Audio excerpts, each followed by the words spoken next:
안녕하세요. 기도해 주신 덕분에 청년부 수련회 잘 다녀왔습니다.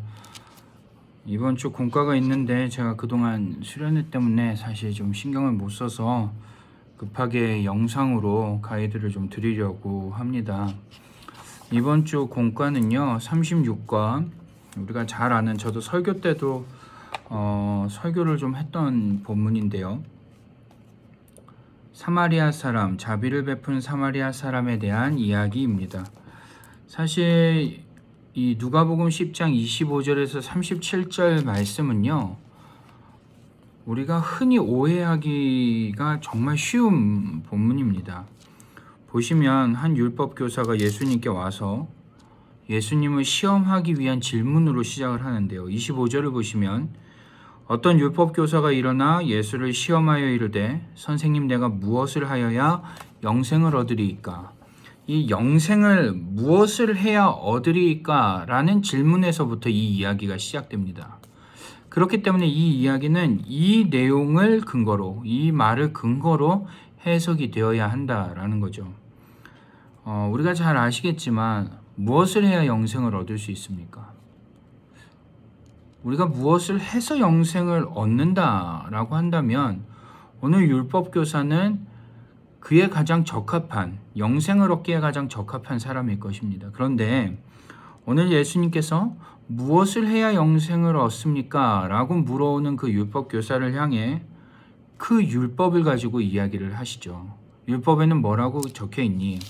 그러자 이 율법교사는 기다렸다는 듯이 대답을 합니다. 내 마음을 다하고 목숨을 다하여 주 너의 하나님을 사랑하라. 그리고 또한 내 이웃을 내 자신과 같이 사랑하라 라고 써 있습니다. 그가 이렇게 이것에 율법에 뭐라고 적혀 있니? 라는 질문에 이렇게 자신 있게 대답하는 이유는 뭘까요? 그는 이미 그렇게 하나님을 사랑하고 그렇게 이웃을 사랑하고 있었기 때문입니다. 그가 사랑하지 않았기 때문이 아니라는 말입니다. 그는 하나님을 사랑했고 또한 이웃을 사랑했다라는 것이죠. 그런데 그러한 그에게 예수님께서 28절과 29절을 보시면 이러한 말씀을 하세요. 그래, 내 대답이 옳도다. 이를 행하라. 그러면 살리라. 라고 말씀을 맺으시려고 하자 29절에 그 율법교사가 한 번 더 이야기를 합니다. 본문을 보시면 재밌는 표현이 쓰여져 있습니다. 그 사람이 자기를 옳게 보이려고 예수께 여짜오되, 옳게 보이려고 예수께 여짜오되, 그러면 내 이웃이 누구니까? 지금 율법교사는 하나님을 사랑하고 있고 이웃을 사랑하고 있는 것입니다.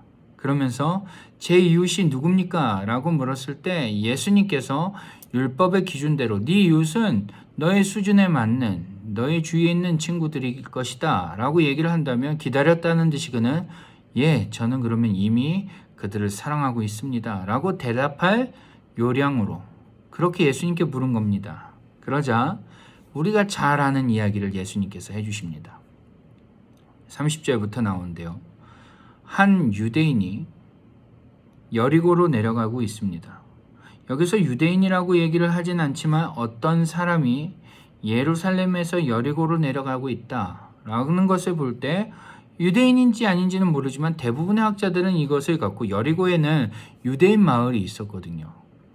특히나 이 바리새인들 혹은 제사장들이 사는 마을들이 주로 이쪽에 있다 보니까 학자들은 이 사람이 유대인일 것이다 라고 생각을 합니다. 중요하지 않습니다. 어떤 사람이 있는데 그가 여리고로 내려가다 강도를 만나게 됩니다. 첫 번째, 그 길로 지나던 제사장이 그것을 보고 피하여 지나가죠. 두 번째, 누가 지나갑니까? 레위인이 지나갑니다. 여기서 우리가 조금 기억해야 될 것이요. 제사장과 레위인이 지나갈 때 율법교사는 좋아했을까요? 싫어했을까요? 네, 좋아했습니다. 보통 율법교사들은 이 바리새파 사람들이었습니다. 그런데 율법교사들은 바리새파 사람들인데 주로 이들은 서기관이나 율법교사 이러한 것들을 하는 사람이죠. 그런데 제사장 그랬을 때 이 제사장은 누구일까요? 사두개파 사람들입니다. 그러니까 지금 이 율법교사는 이런 생각을 했을 것입니다. 저거 정치적으로 정치질만 하더니만 꼴 좋다. 저 사두개파 놈들 꼴 좋다. 이제 그가 기다렸던 사람은 아마 바리새파 중에 누군가가 그 사람을 도와주는 것을 아마 기대했을지 모르겠습니다. 그런데 두 번째 레위인도 아니고요. 세 번째 누가 나타납니까? 사마리아인이 나타납니다. 그리고 그를 치료해 주죠. 여관에 묵게 해주고 돈을 주며 돌봐달라고 합니다. 그리고 이튿날 돈을 주면 내가 다시 올 때 나머지도 정산하겠다는 말을 남기고 떠나게 된다라고 예수님이 말씀하시죠. 그리고는 36절을 보시면 예수님께서 이 이야기를 근거로 그에게 물으십니다. 네 생각에는 이 세 사람 중에 누가 강도 만난 자의 이웃이 되겠느냐? 이 세 사람 중에 누가 강도 만난 자의 이웃이 되겠느냐? 그러자 그가 뭐라고 대답을 합니까? 37절을 잘 보십시오. 이르되 자비를 베푼 자니이다. 그는 끝까지 사마리아 사람이라고 말하지 않습니다. 왜냐하면 그들은 이 율법교사, 특히나 율법교사들이 볼 때 개만도 못한 자들이기 때문에 그렇습니다. 그들은 율법을 지키지 않고 그들은 예루살렘에서 예배를 드리지도 않습니다. 이 율법교사의 생각에는 그는 의로움이라고는 찾아볼 수 없는 사람인데 그가 치료해 줬다고 하니까 끝까지 뭐라고 하는 겁니까? 사마리아 사람이라고 얘기를 하지 않습니다. 끝까지 자비를 베푼 자니이다 라고 얘기를 하죠. 예수님은 지금 이 율법교사에게 영생은 어떻게 얻는 것이냐 하면 율법을 지킨다고 되는 것이 아니다라는 얘기를 직설적으로 하고 계신 것입니다. 율법을 뛰어넘어야 한다. 율법에 비춰봤을 때 사마리아 사람들은 이웃이라고 말할 수 없는데 너가 만약 영생을 너의 행위로 얻고자 한다면 너는 그 율법을 깨야만 한다. 율법을 넘어서야만 너는 구원을 얻을 수 있다. 예수님이 그에게 요구하셨던 것은 율법을 벗어난 사랑, 율법을 넘어선 사랑을 하기를 원하신 것입니다. 더 정확하게 말한다면 예수님은 이렇게 말씀하시는 것입니다. 너의 질문 자체가 틀렸다. 25절 어떻게 말해요? 내가 무엇을 해야 영생을 얻습니까? 라는 그 질문은 틀렸다. 너가 무엇을 한다고 얻을 수 있는 영생이 아니다 라는 것입니다. 너가 무엇을 해서 얻을 수 있는 영생이 아니라 너는 네 스스로 영생을 얻을 수 없는 존재이기에 그러한 너에게 내가 필요하다라고 말씀하시는 것이죠. 그런데 이러한 생각을, 이러한 메시지를 담고 있는 본문을 우리는 늘 오해를 합니다. 어떻게 오해를 해요?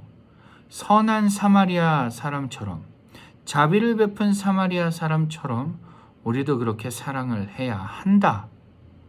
마치 율법교사와 동일하게 적용을 한다는 것입니다. 우리가 무언가를 해야지만 우리가 영생을 얻는다라고 적용한다는 것이죠. 이 본문은 어떠한 본문보다도 너가 무엇을 해서 영생을 얻을 수 없다라고 얘기를 하는데 아이러니한 것은 본문을 적용할 때 우리는 이 이야기를 볼 때마다 우리는 사마리아 사람처럼 그렇게 선을 베풀어야 한다. 그래야 영생을 얻는다. 혹은 그래야 하나님이 기뻐하신다. 이런 식으로 접근한다는 거죠. 그렇기 때문에 본문이 말씀하는 바와 우리가 적용하는 바는 완전히 정반대에 있다는 것입니다. 오늘 우리의 공과도 그렇습니다. 나무를 보다를 보면요. 이렇게 질문을 시작합니다. 나는 아는 것을 삶으로 실천하나요? 벌써부터 냄새가 납니다. 실천의 강조점이 확 들어가죠. 율법교사와 동일합니다. 내가 무엇을 해야 영생을 얻습니까? 여러분은 무엇을 실천하고 있습니까? 라고 질문하고 있습니다. 두 번째요. 열매를 맺다 질문을 보시면 나는 주변의 도움이 필요한 사람에게 어떻게 하나요?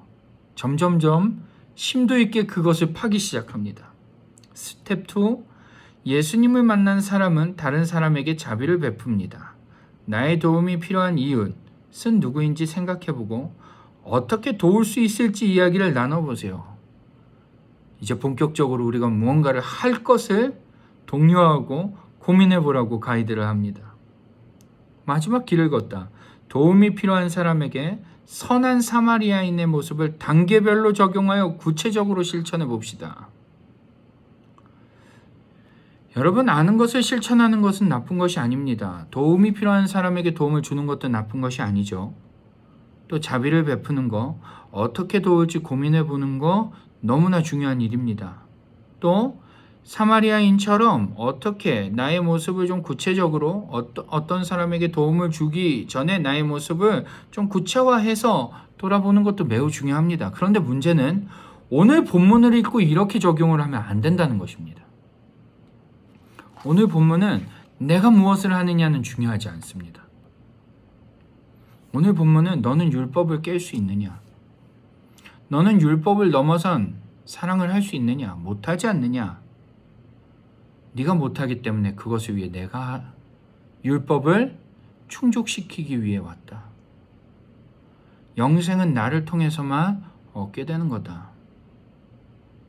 그 이야기를 하고 있는 것이죠. 여러분, 오늘 공과는 우리가 흔히 아는 대로 가르치셨다가는 성경이 말하는 메시지와는 정반대로 말씀하게 될지 모릅니다. 그렇기 때문에 다시 한번 성경을 잘 보시기를 부탁을 드립니다. 보시면 이 메시지의 핵심이 무엇인지, 과연 예수님은 율법교사에게 무엇을 요구하시는 것인지, 아니 무엇을 요구하고 계신지, 아니면 이 율법을 깨고 내가 너희를 구원하러 왔다라는 이 복음의 메시지를 전하고 계신 것인지 한번 잘 고민해 볼 수 있기를 바랍니다. 그리고 그러한 측면에서 오늘 공과는 사실은 적용할 만한 것이 없어 보입니다. 그렇기 때문에 제 생각에는 오늘 공과는 예배 전에 좀 진행을 하면 어떨까 싶습니다. 예배 전에 스토리텔링을 좀 해주시면 좋을 것 같습니다. 어떤 율법 교사가 예수님께 왔고 예수님께 영생에 대해서 물었고 예수님은 그에게